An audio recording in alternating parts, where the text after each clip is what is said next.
Good morning. It's March 28th now, and we're in Deuteronomy chapter 9. And there's a couple of things I saw in connections here with Deuteronomy 9 and the passage in Luke as well, Luke chapter 8. Um, so this is the point in Deuteronomy where Moses is recounting what they've done, but also then giving them a sense of what's coming ahead. And the Lord is telling them they're going to drive out the nations in front of them. So in verse 4, it says, "After the Lord your God has driven them out before you, do not say to yourself, 'The Lord has brought me here to take possession of this land because of my righteousness.' No, it is not on account of the wicked. No, it is on the account of the wickedness of these nations that the Lord is going to drive them out before you. It is not because of your righteousness or your integrity that you are going in to take possession of their land, but on account of the wickedness of those nations, the Lord your God will drive them out before you to accomplish what he has sworn to your fathers, to Abraham, Isaac, and Jacob. Understand then that it is not because of your righteousness that the Lord your God is giving you this good land to possess, for you are a stiff-necked people. And he says it a few times. It's not because of your righteousness, right? There's no special status for them.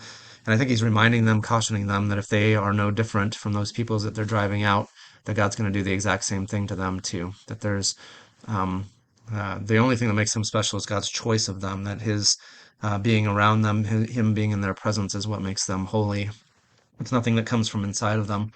And then Jesus says at the end of the Luke passage, it says, verse 19 of chapter 8, "Now Jesus' mother and brothers came to see him, but they were not able to get near him because of the crowd. Someone told him, 'Your mother and brothers are standing outside wanting to see you.' He replied, 'My mother and brothers are those who hear God's word and put it into practice.'"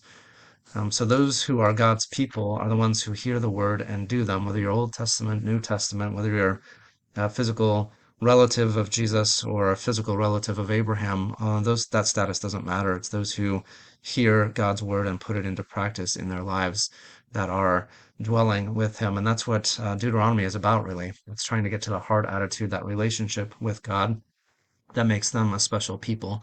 It's not about their genealogy, it's not about their heritage, it's not about their history.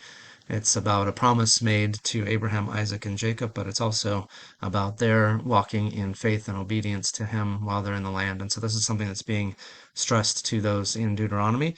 And I think it certainly has that same effect for us too. It's not those who go to church, not those who call themselves Christians. It's not because their families were Christians, mother, father, grandfather, whatever, or children even. It's because of a direct relationship with God and because of obedience to Him that we are part of His family. And that's the lesson from today.